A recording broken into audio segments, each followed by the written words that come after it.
Top 1. La caméra Beauchamp Kirlian. En 1939, dans un modeste laboratoire soviétique niché à Krasnodar, en Russie, un technicien de maintenance nommé Semyon Kirlian et son épouse Valentina firent une découverte accidentelle qui allait résonner dans les couloirs des sciences marginales pendant des décennies. Alors qu'ils réparaient un équipement électrique à haute fréquence utilisé dans les hôpitaux, Kirlian remarqua quelque chose d'étrange. Lorsqu'un corps de patient entrait en contact avec un circuit à haute tension, sans douleur ni dommage, il émettait une lumière brève et distincte.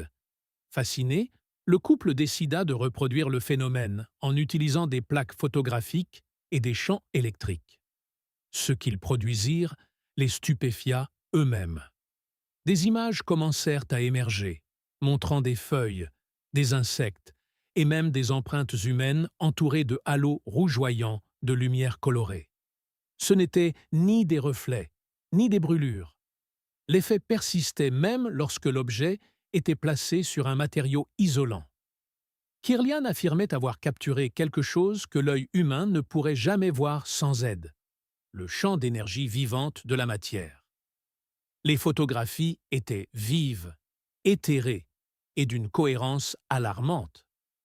Dans certains cas, lorsque le sujet était soumis à un stress émotionnel, la lueur changeait de forme et d'intensité. Quand le sujet était malade, l'aura faiblissait. Mais une image, en particulier, défiait toute explication. Une feuille fut déchirée en deux, seule une partie étant placée sur la plaque.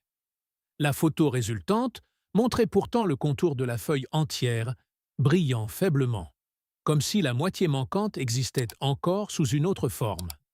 Les Kirlian répétèrent l'expérience avec de multiples échantillons et obtinrent des résultats similaires. Ils appelèrent cela l'effet de la feuille fantôme. Pour eux, il ne s'agissait pas de photographie. C'était une méthode permettant de révéler une dimension invisible. Techniquement, la caméra fonctionnait en appliquant un champ électrique à haute fréquence sur l'objet reposant sur un film photographique. La décharge corona qui en résultait, visible sous forme de lumière sur le film, était considérée par les scientifiques orthodoxes comme une réaction naturelle de l'humidité et de l'ionisation. Mais les données de Kirlian suggéraient quelque chose de plus complexe. En photographiant les empreintes de volontaires dans différents états émotionnels, il documenta des changements radicaux dans les motifs et les couleurs de la lueur. Les doigts d'un sujet sain produisaient des éclats dentelés et rayonnants. Un sujet déprimé ou malade? Faible, fané, parfois avec des manques. Les motifs ne suivaient aucune explication thermique ou électrique cohérente. Les instituts médicaux soviétiques commencèrent à s'y intéresser. La technologie fut explorée comme outil de diagnostic, même pour la détection précoce du cancer. Mais à mesure que l'intérêt grandissait, la résistance augmentait également. La caméra des Kirlian commença à être associée à la parapsychologie, au mysticisme et à l'énergie spirituelle, des sujets malvenus dans la vision du monde matérialiste de l'époque.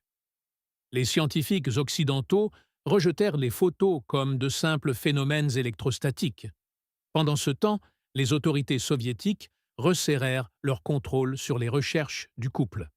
Le financement se tarit. Le statut de leur laboratoire fut rétrogradé. Puis, sans explication, les images les plus fascinantes, celles de la feuille fantôme, de l'aura d'un patient mourant s'effondrant en temps réel, des anomalies énergétiques, furent mises sous scellé. Lorsque des chercheurs extérieurs à l'URSS demandèrent l'accès à l'équipement original, cela leur fut refusé. De nombreuses plaques photographiques originales disparurent des archives. Seuls des scans de mauvaise qualité subsistaient. Après l'effondrement de l'Union soviétique, des fragments des notes des Kirlian refirent surface, mais la majorité ne fut jamais retrouvée. Valentina est morte en 1972. Semyon s'est éteint en 1980, tous deux dans une relative obscurité, leur travail discrédité dans les cercles académiques, mais évoqué à voix basse par ceux qui avaient vu les résultats de leurs propres yeux. Aujourd'hui, Des variantes de la caméra Kirlian existent toujours, principalement dans les communautés de santé alternatives et spirituelles. Mais aucune n'a reproduit les phénomènes dans leur intégralité, ou du moins, aucune ne l'a fait publiquement. Si les dispositifs originaux capturaient réellement une couche de réalité invisible à l'œil nu, alors ce que nous appelons la vie pourrait émettre plus que de la simple lumière ou de la chaleur. Elle pourrait diffuser un champ d'information qui persiste, même après la disparition du corps. Top 2. La lentille de conscience de Tesla. Au printemps 1895, dans un laboratoire encombré de New York regorgeant de bobines, de fils de cuivre et d'arcs électriques, Nikola Tesla mena une expérience qui ne figurerait jamais dans les manuels scolaires. Tesla, déjà connu pour avoir maîtrisé le courant alternatif et la transmission sans fil, commença à tester un nouvel appareil à lentilles, intégré à un champ de résonance à haute fréquence. Il l'appelait un filtre vibratoire. Mais dans ses journaux intimes, il lui donnait un autre nom, la lentille de conscience. Selon les fragments récupérés de ses notes, Tesla théorisait que la pensée humaine n'émettait pas seulement une activité électrique dans le cerveau, mais une forme d'oscillation subtile qui pouvait être isolée du bruit de fond. Son but n'était pas de lire les pensées, mais de détecter la présence de la conscience elle-même, sans nécessité de corps. La lentille n'était pas en verre, mais constituée d'un arrangement complexe de cristaux de bismuth, de quartz polarisé et de disques métalliques superposés disposés en spirale. Toute la structure était montée sur un cadre en cuivre et placée entre deux bobines Tesla massives générant des champs électromagnétiques harmoniques. Dans l'un des derniers tests, avant le démantèlement de la machine, Tesla affirma que la lentille avait capturé une anomalie. Alors qu'il ajustait la fréquence de résonance à 7,3 Hz, la résonance de Schumann, souvent associée à la fréquence naturelle de la Terre, l'air de la pièce commença à scintiller faiblement dans le champ de l'appareil. Il décrivit une forme vacillante près du centre de la lentille. Un flou pulsant qui bougeait, planait, puis disparaissait. Aucune personne n'était présente dans la pièce à part lui. Il écrivit qu'il se sentait observé. Le lendemain, il s'effondra de ce que ses assistants appelèrent une crise d'épuisement nerveux. Tesla n'en parla jamais publiquement, mais dans des lettres à ses confidents, il suggérait que la conscience ne serait pas du tout générée par le cerveau. Elle pourrait être une force externe, quelque chose que le cerveau reçoit ou amplifie. Sa lentille, en théorie, lui permettait de voir l'image rémanente d'une forme pensée, ou peut-être quelque chose d'encore plus étrange, l'écho d'une présence sans forme physique. Après cet incident, Tesla enferma la lentille dans une boîte en acier et interrompit l'expérience. Des années plus tard, pendant ses dernières années à l'hôtel New Yorker, il disait souvent aux journalistes qu'il était en communication avec des forces dépassant l'entendement humain. Bien que beaucoup aient rejeté cela comme les divagations d'un génie vieillissant, une analyse récente des schémas récupérés de Tesla suggère que la lentille possédait des éléments aujourd'hui reconnus dans l'imagerie par résonance quantique. L'utilisation du bismuth et du quartz, des matériaux aux propriétés diamagnétiques élevées, combinés à des champs électromagnétiques rotatifs, présente une ressemblance troublante avec les tentatives modernes de détection du champ du point zéro. En 1943, après sa mort, le FBI ordonna la saisie des papiers de Tesla. Parmi eux se trouvaient tous les documents relatifs au projet de la lentille. Le gouvernement affirma plus tard que rien de valeur n'avait été trouvé. Mais des témoins présents lors de la confiscation notèrent qu'une caisse en bois séparée et non identifiée fut retirée des lieux, jamais cataloguée, jamais mentionnée à nouveau. Ce que Tesla a vu exactement à travers cette lentille demeure inconnu. Certains pensent que c'était le fruit de l'épuisement. D'autres pensent qu'il avait percé une membrane entre les fréquences de la réalité. Quoi qu'il en soit, l'appareil original n'a jamais été retrouvé. Seuls subsistent des schémas, enfouis dans des archives ou perdus dans le réseau des collectionneurs privés, et des coffres classifiés. Si la lentille de Tesla a capturé ne serait-ce qu'un aperçu d'une pensée désincarnée ou de quelque chose de conscient sans matière, alors notre compréhension de l'esprit, de la mort et des frontières dimensionnelles est incomplète. Peut-être ne sommes-nous pas des créatures qui produisent la pensée. Peut-être sommes-nous des récepteurs dans un océan diffus de conscience. Et Tesla, l'espace d'un instant, a vu passer l'un des signaux. Top 3. La balance du poids de l'âme. Le 10 avril 1901, dans une chambre sombre d'un hôpital du Massachusetts, le médecin Duncan McDougall plaça un patient mourant de la tuberculose sur une balance industrielle construite sur mesure. La pièce était scellée, calme, contrôlée. L'objectif de McDougall était simple mais audacieux: déterminer si l'âme humaine avait une masse. Au moment où le patient expira son dernier souffle, l'aiguille de la balance vacilla, puis chuta. La perte totale, 21 grammes. McDougall répéta l'expérience 5 fois de plus au cours des mois suivants, chaque essai impliquant un patient dans ses derniers instants. Dans 4 des 6 cas, un schéma similaire se produisit. Une réduction de poids soudaine et inexpliquée dans les secondes suivant la mort. La précision de l'appareil était indiscutable.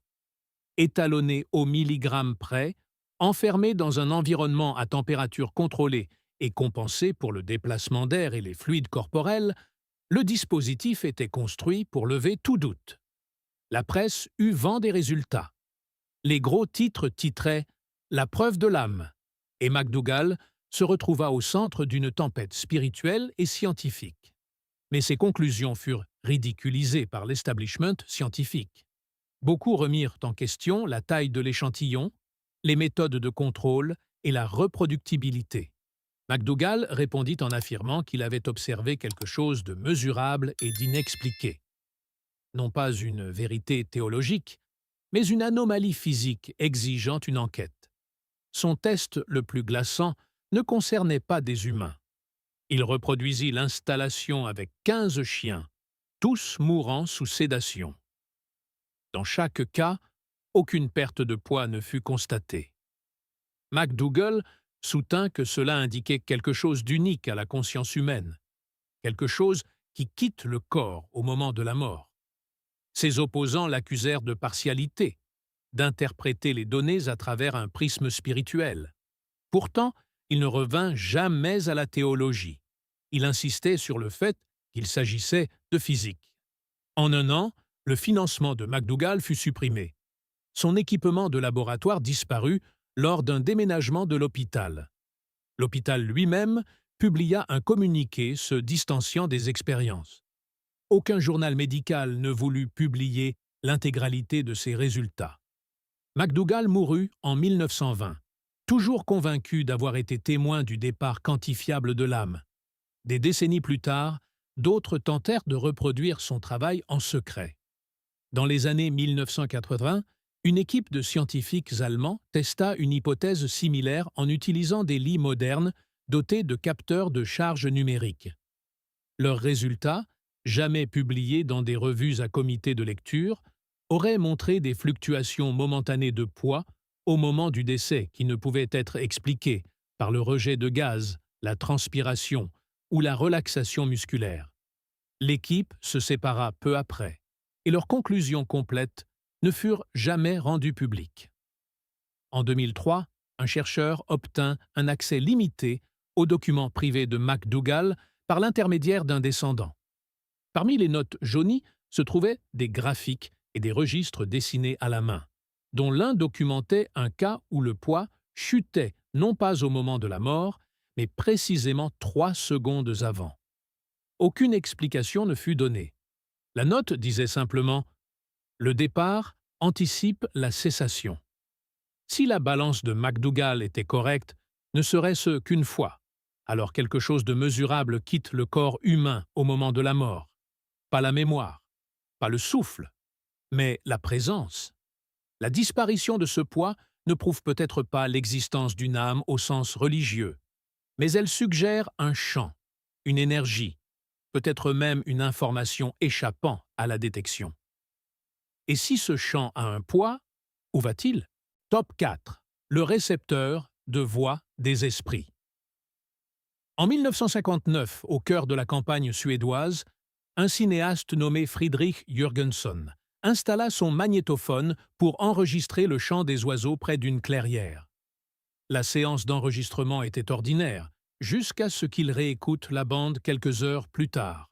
Les pépillements étaient là, mais superposés en dessous, à peine audibles, se trouvait une voix humaine.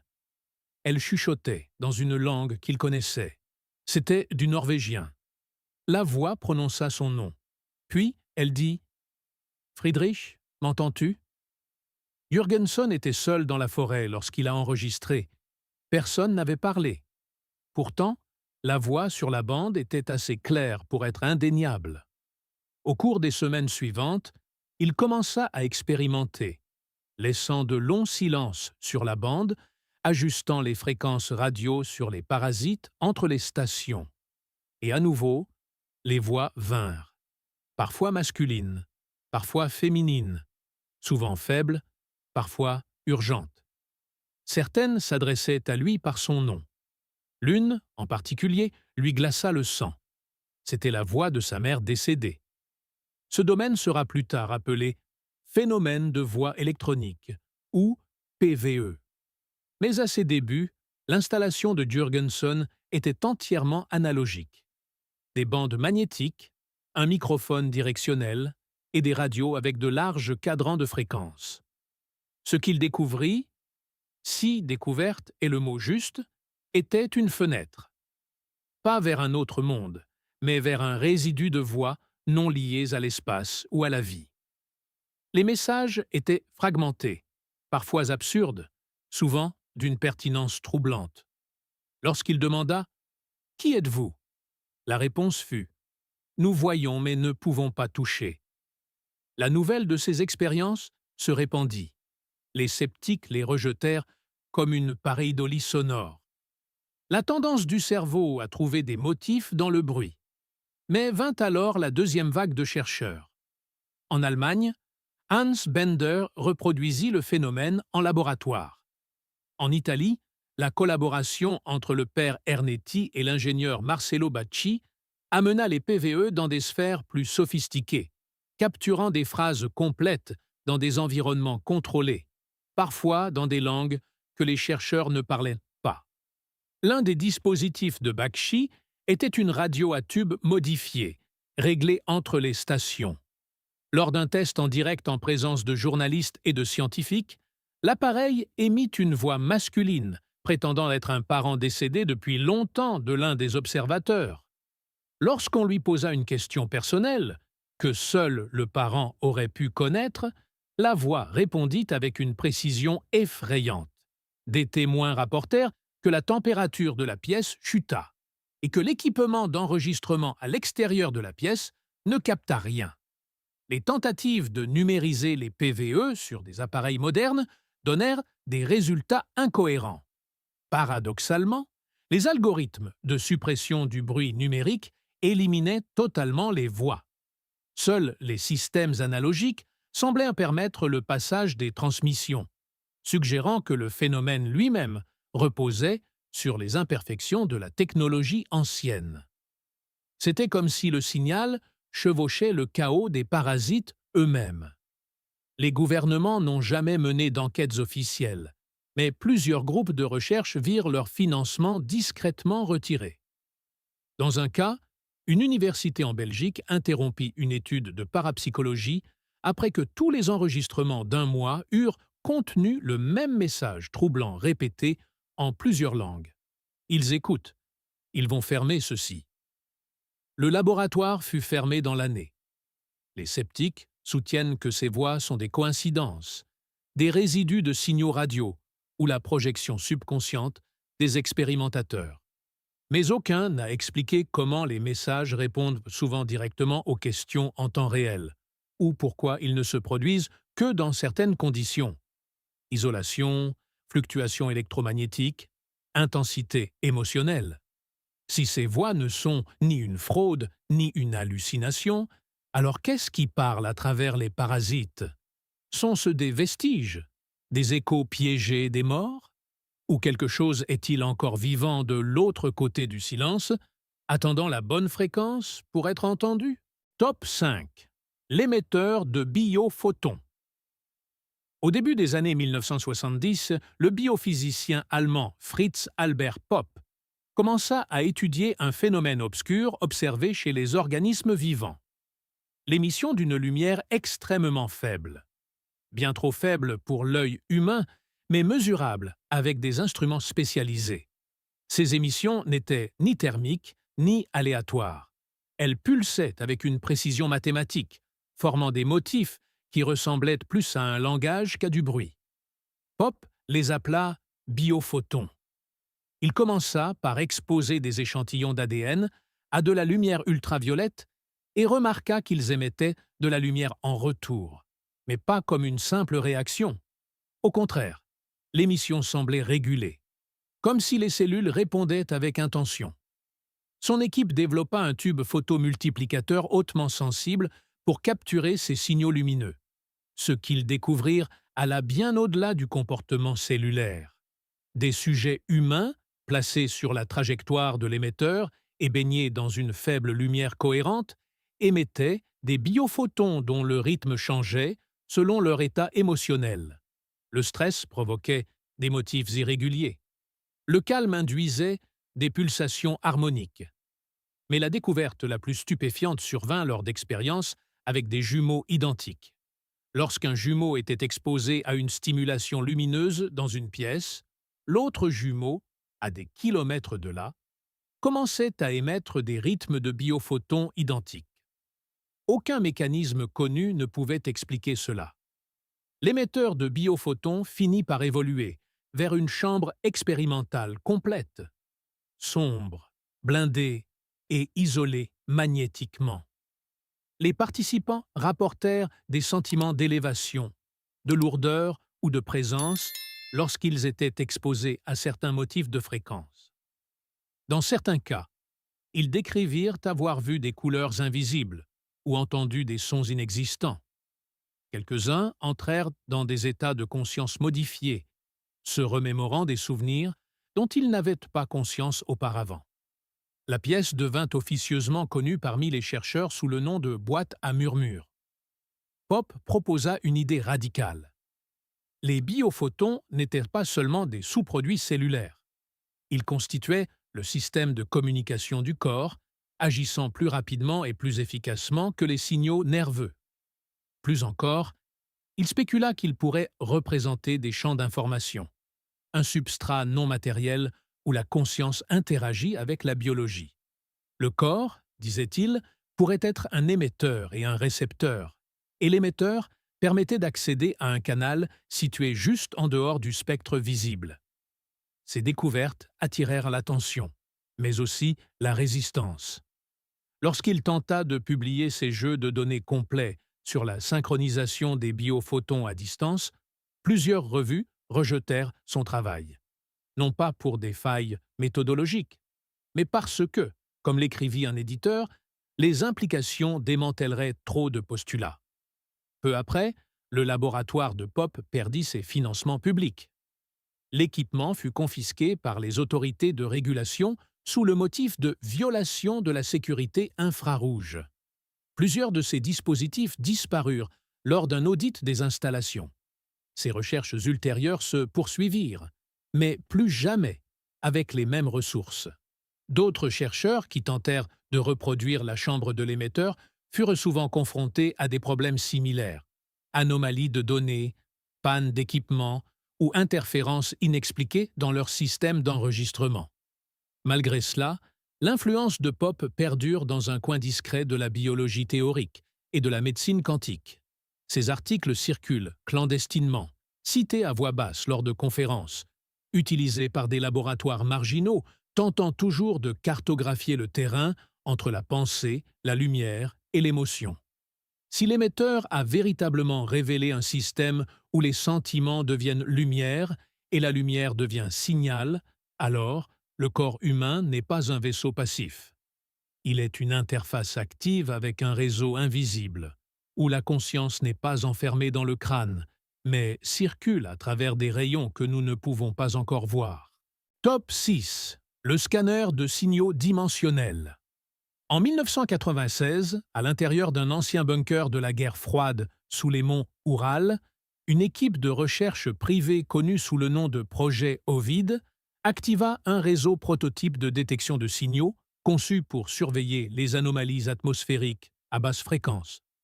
Le réseau, construit à partir de capteurs radio de qualité militaire, d'amplificateurs refroidis par cryogénie et d'émetteurs de champs directionnels, était initialement destiné à capter les tremblements subsoniques et les rares résonances de Schumann.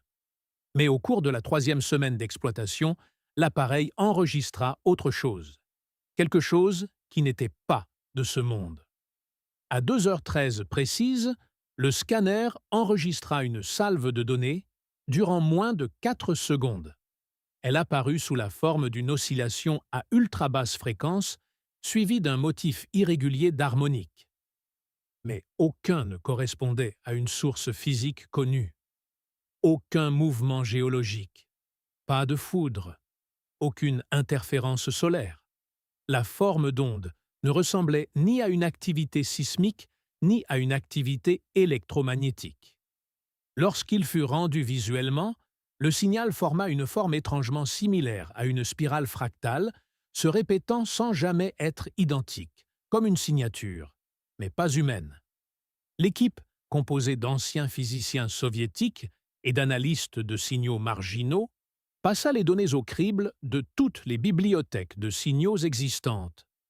Rien ne correspondait. Lorsqu'ils tentèrent de régler manuellement le scanner, ils captèrent une seconde salve, plus courte cette fois, et imprégnée d'une distorsion temporelle distincte. Un motif de retard qui s'inversait au milieu de la transmission, suggérant qu'il provenait de l'extérieur du temps linéaire. Ils nommèrent l'anomalie événement 9X. Au cours des 4 nuits suivantes, le scanner capta des signaux similaires, chacun avec une variante mineure, chacun provenant d'une direction qui ne s'alignait avec aucun corps céleste ou atmosphérique connu.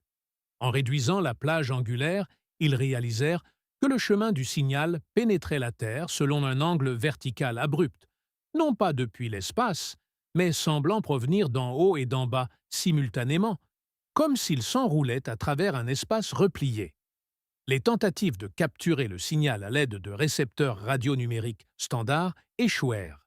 Seuls les composants analogiques du scanner original, en particulier ses transducteurs de champ à noyau de magnétite, répondirent à l'anomalie.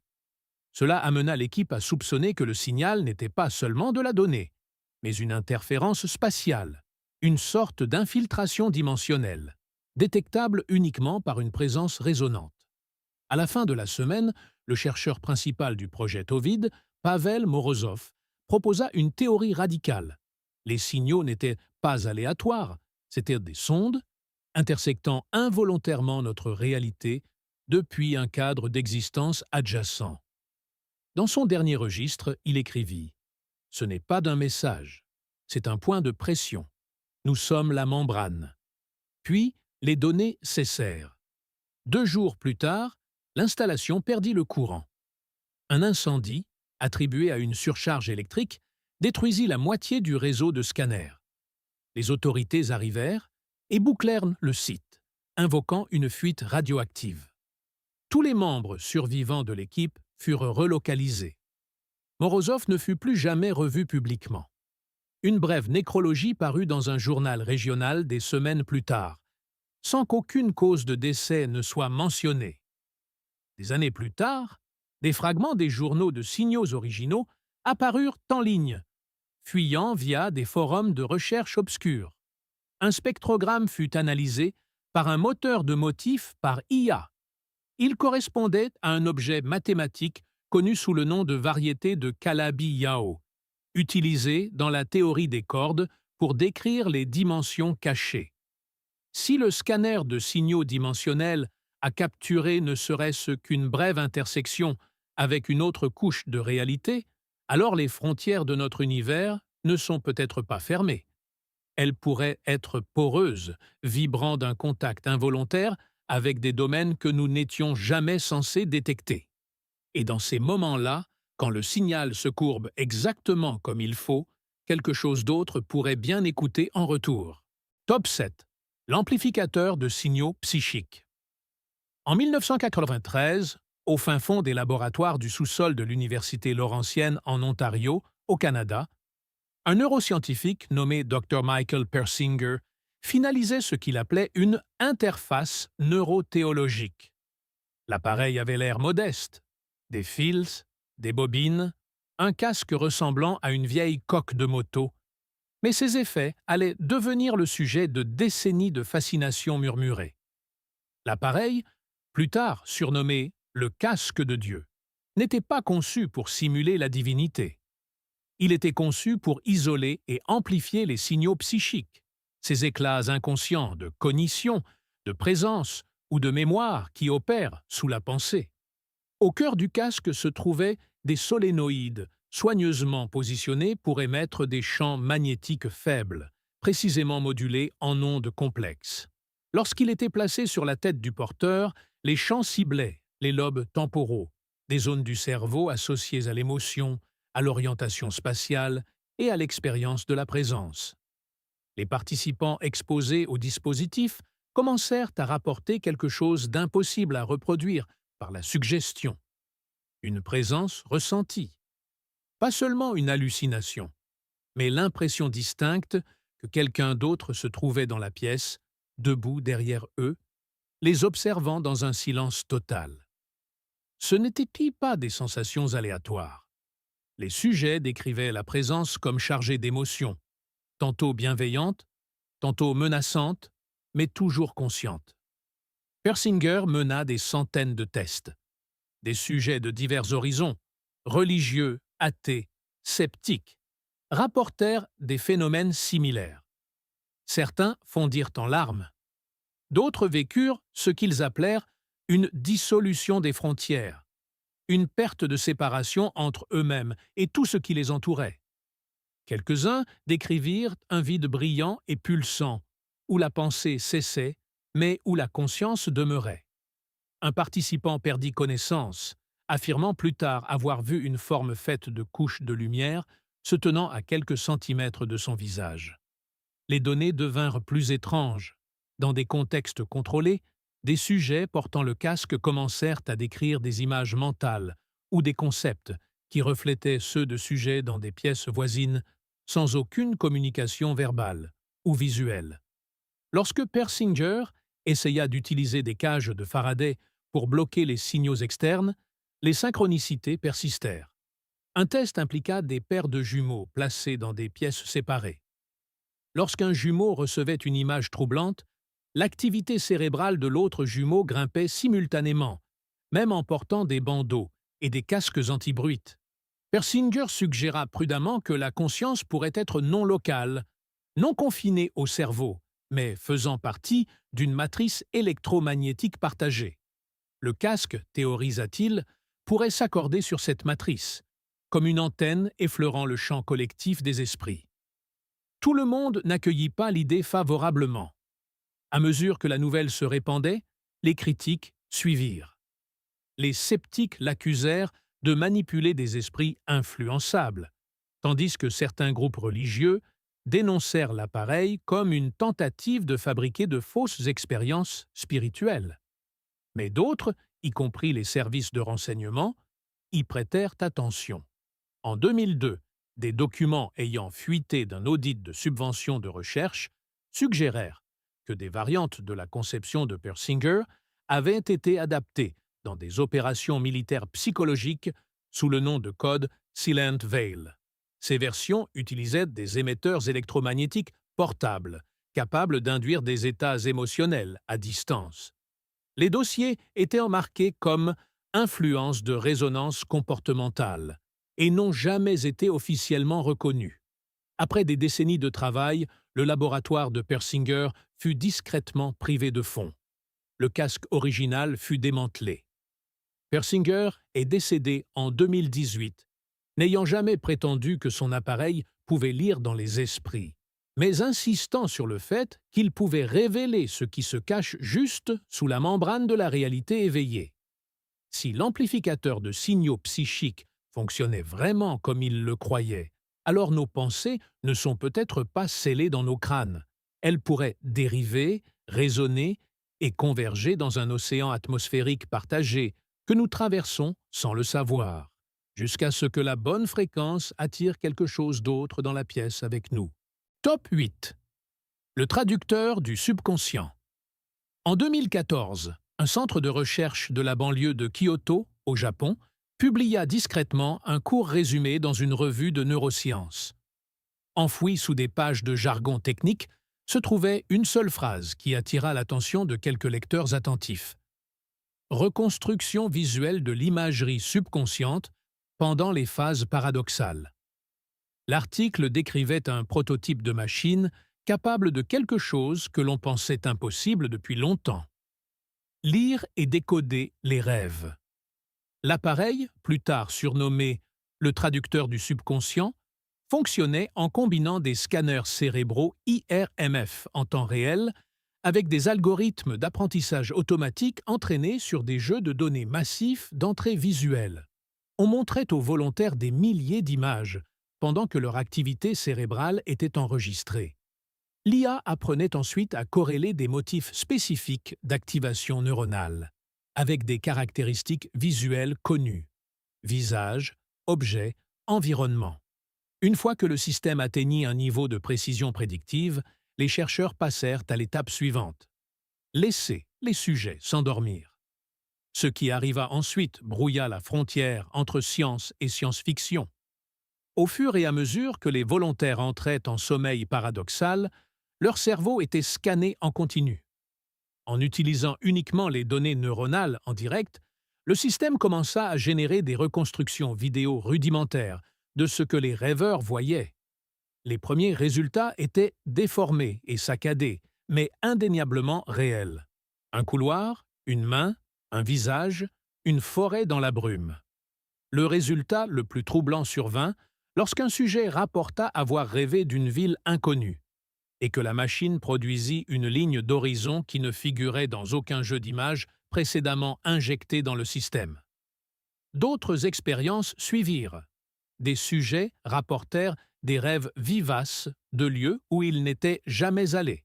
Pourtant, la machine rendit ces espaces avec une précision obsédante, avec les détails architecturaux, la lumière ambiante et le mouvement. Dans un cas, une participante rêva de descendre un escalier en spirale menant à un vide bleu. La reconstruction correspondait à sa description verbale, image par image, avant même qu'elle ne parle. Mais vinrent ensuite les anomalies.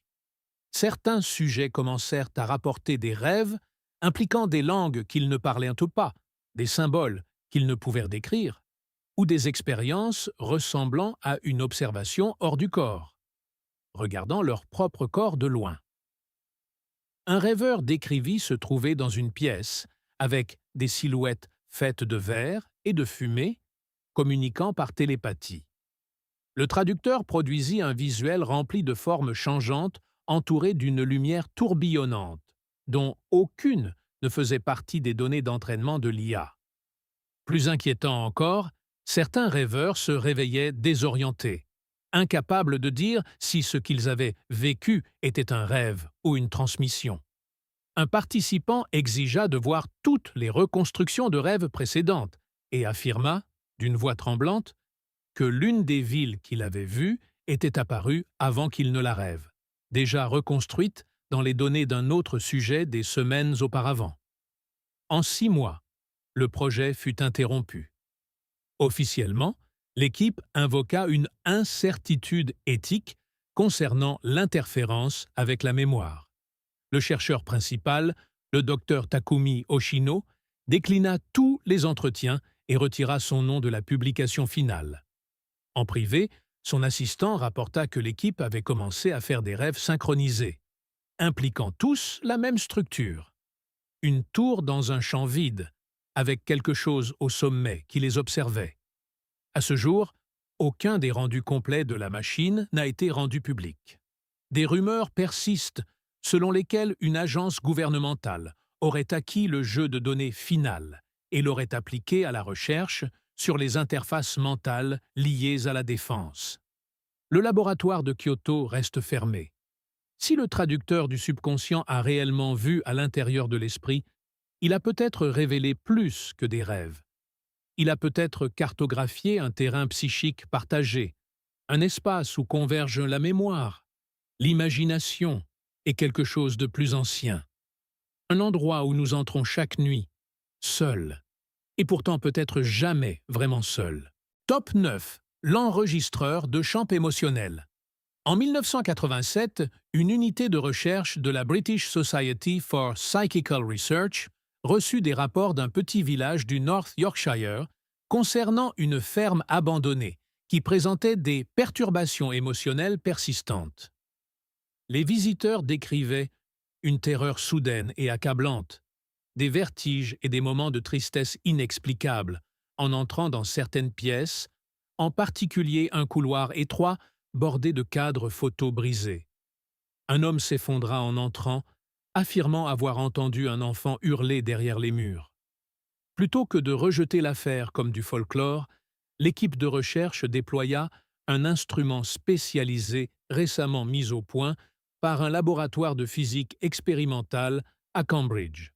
L'appareil, nom de code l'enregistreur de champs émotionnels, était conçu pour détecter les fluctuations des champs électromagnétiques ambiants et des vibrations à basse fréquence, spécifiquement celles associées à des états émotionnels humains intenses.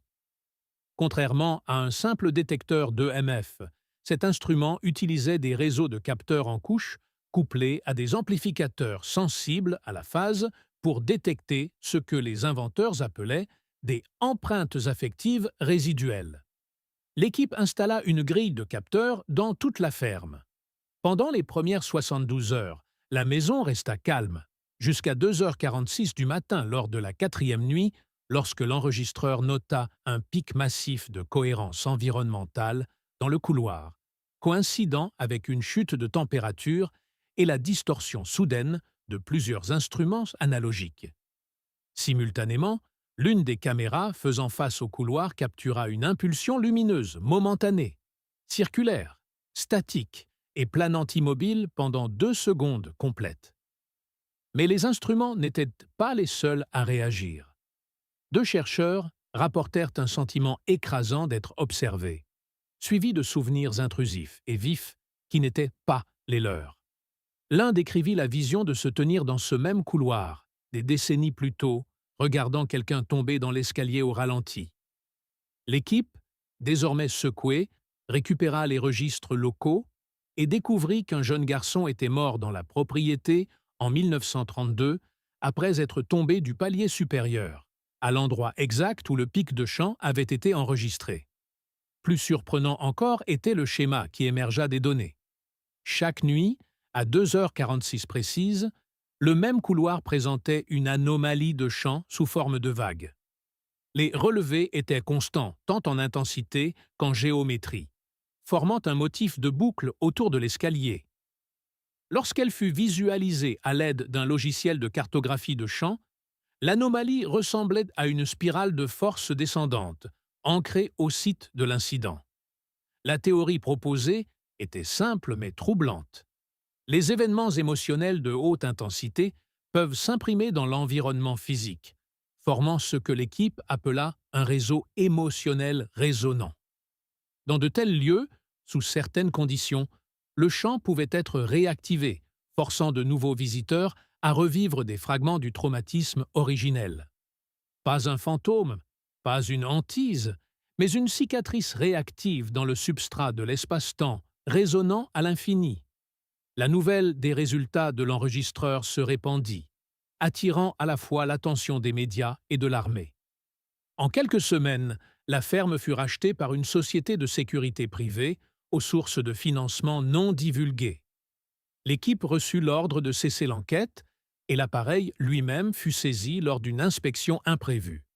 Le communiqué officiel déclara la technologie non reproductible dans des conditions contrôlées.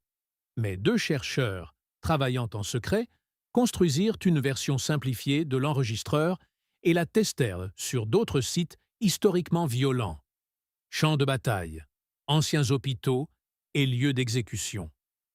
Ils trouvèrent des schémas similaires, bien que plus faibles. Un endroit, une cellule souterraine à Édimbourg, produisit des lectures si intenses que la batterie de l'enregistreur explosa. Les données résultantes restent classifiées. Si l'enregistreur de champs émotionnels a vraiment fonctionné comme rapporté, alors nos états émotionnels ne s'évanouissent pas dans la mémoire.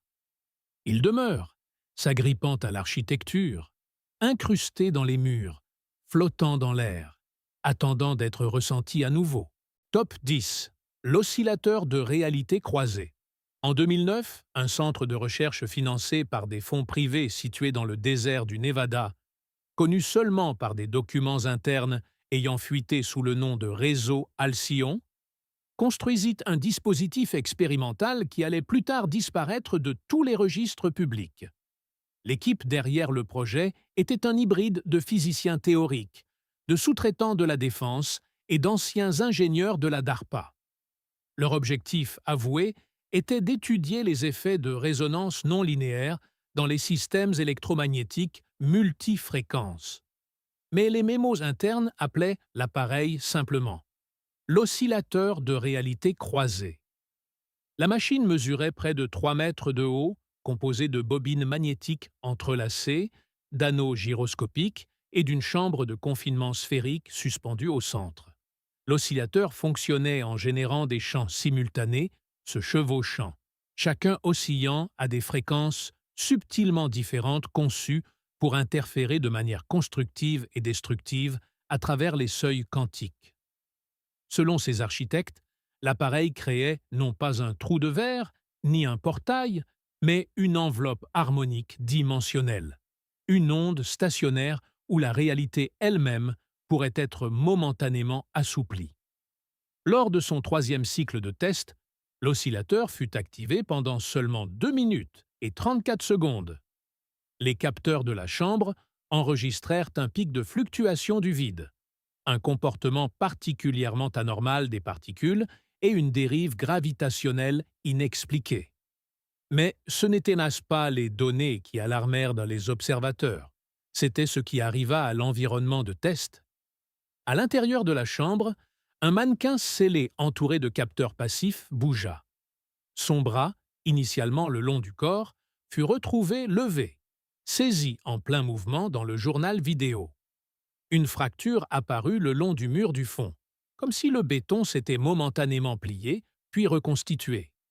L'équipe supposa un bug logiciel, jusqu'à ce qu'un physicien surveillant la chambre se mette à hurler. Il affirmait avoir vu son propre reflet cligner des yeux indépendamment de lui. L'appareil fut arrêté, mais l'étrangeté ne s'arrêta pas là. Dans les jours qui suivirent, plusieurs membres de l'équipe rapportèrent des troubles de la mémoire. L'un se souvenait d'une journée entière que les autres affirmaient n'avoir jamais vécue.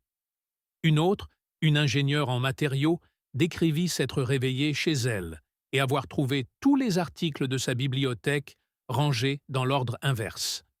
Les images de surveillance confirmèrent le changement, mais ne montrèrent personne entrer ou sortir. Le plus troublant fut le récit de la Drelena Mikov, l'architecte système du projet. Elle affirma que pendant le test, elle avait vécu une forme de dédoublement sensoriel, voyant la salle de contrôle et, simultanément, un couloir qu'elle n'avait jamais parcouru auparavant. Le couloir était métallique, faiblement éclairé, et s'ouvrait sur un vaste espace contenant une réplique de l'oscillateur. Sauf qu'il pulsait, vibrant d'une lumière mouvante et entouré de silhouettes qu'elle ne pouvait identifier. Lorsqu'elle cligna des yeux, elle était de retour dans son fauteuil. En une semaine, toute l'installation fut évacuée.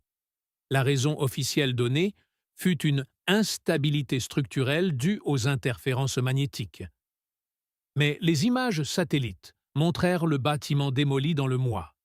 Aucun article de suivi ne fut publié. Les membres de l'équipe disparurent dans des postes du secteur privé. Ladremikov se serait installé en Finlande et n'a plus parlé publiquement depuis lors. Les schémas de l'oscillateur ayant fuité montrent un détail troublant. Les fréquences utilisées dans le motif de résonance correspondent à des tons théoriques hypothétiques dans la théorie M pour décrire la vibration des dimensions spatiales cachées. Si l'oscillateur a fait ce que ses créateurs espéraient, il a peut-être brièvement assoupli la trame de l'espace, sans la déchirer, mais en glissant entre deux réalités proches mais distinctes. Si un tel dispositif a fonctionné ne serait-ce qu'un instant, alors notre univers n'est pas isolé. Il fait partie d'un réseau de domaines empilés, superposés, si étroitement que, d'une poussée harmonique adéquate, l'un peut déborder sur l'autre. Et quand cela arrive, les lois de la physique ne garantissent plus vers quelle version de la réalité vous reviendrez. Les 10 dispositifs décrits dans ce dossier ne constituent pas une liste de curiosités isolées. Ils révèlent un schéma cohérent et profondément troublant. Un schéma dans lequel la frontière entre le visible et l'invisible n'est pas seulement mince, mais activement franchie. Chaque machine, de la caméra Kirlian à l'oscillateur de réalité croisée, représente une tentative délibérée de briser les limites de la perception humaine et de la science matérielle. Mais ce qui est bien plus inquiétant, c'est ce qui s'est passé une fois ces brèches ouvertes. Silence, disparition et suppression. Ce n'est pas une coïncidence, c'est un modèle récurrent. Lorsqu'un dispositif révèle l'invisible, qu'il capture l'aura des mourants, la présence d'observateurs invisibles ou des signaux d'autres dimensions, il est rapidement écarté, confisqué ou effacé du discours scientifique. Les chercheurs disparaissent dans des contrats privés. Les données sont enfermées sous des prétextes de sécurité, d'éthique ou de sécurité nationale. L'équipement est démantelé, les publications bloquées et toute documentation restante est enterrée sous des couches de bureaucratie. Le public n'entend rien. Ceux qui persistent sont ridiculisés ou effacés. Ce n'est pas de la prudence scientifique, c'est un confinement systématique. Et qu'est-ce qui est confiné? Pas seulement des technologies dangereuses, mais des implications dangereuses. Ces machines suggèrent une réalité bien plus complexe que celle que l'on nous demande de croire. Un monde où la conscience pourrait être non locale, où l'émotion laisse des résidus mesurables, où des voix parlent à travers les parasites et où les dimensions se replient assez près pour être touchées. Si ne serait-ce qu'un seul de ces dispositifs fonctionnait vraiment comme décrit, alors des piliers entiers de la physique, de la médecine et de la métaphysique s'effondreraient. Ce que nous perdons dans cette suppression silencieuse est énorme. Le potentiel de cartographier la structure de la conscience, la capacité de communiquer avec des êtres chers disparus, les moyens de détecter et peut-être de naviguer dans les couches adjacentes de l'existence. Ce ne sont pas de simples curiosités marginales. Ce sont des technologies ayant le pouvoir de redéfinir ce que signifie être vivant, mourir, se souvenir et exister. Et pourtant, à chaque percée, le même schéma se répète. Plus une découverte menace l'illusion d'un univers fermé et prévisible, plus elle est effacée des registres publics. On nous dit de nous concentrer sur ce qui peut être mesuré, tandis que les outils qui pourraient étendre la mesure elle-même nous sont retirés. Ces histoires ne sont pas des mythes anciens. Elles sont récentes, documentées et souvent inachevées. Les dispositifs existent toujours, dans des chambres fortes, en fragments, dans des esprits qui n'osent pas parler. Et peut-être que d'autres sont en train d'être construits, en silence, en ce moment même. La vraie question n'est plus de savoir si ces dispositifs ont capturé le monde invisible. La question est, pourquoi ce monde a-t-il été déclaré interdit? Si ces technologies supprimées ont changé la façon dont vous percevez les frontières de notre réalité, veuillez vous abonner à notre chaîne et aimer cette vidéo. nous mettons au jour l'histoire qu'ils ont tenté d'enterrer. Aidez-nous à planter les graines du futur. Le prochain coffre de secrets sera bientôt ouvert.